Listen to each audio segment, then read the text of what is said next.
Hey guys, welcome back to TechMan. Today, let me show you Dark War survival tips and tricks.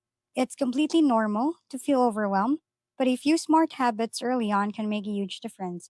One of the most valuable resources at the start is speed up items. So use them wisely instead of rushing progress with gems, especially if you're playing free to play. Gems may look tempting for instant upgrades, but saving them early will benefit you far from in the long run.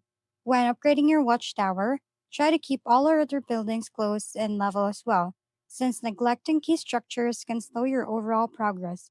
Because beginners only have one structure queue unless they spend real money, it's important to plan upgrades carefully and keep that queue active at all times. Finally, joining an active alliance as soon as possible is major advantage, as alliances provide help with upgrades, shared rewards, and overall faster progression, making the early game smoother and far more enjoyable. If we've been helpful, kindly give us a thumbs up and don't forget to hit the subscribe and bell button for more contents. For any questions and suggestions, comment down below.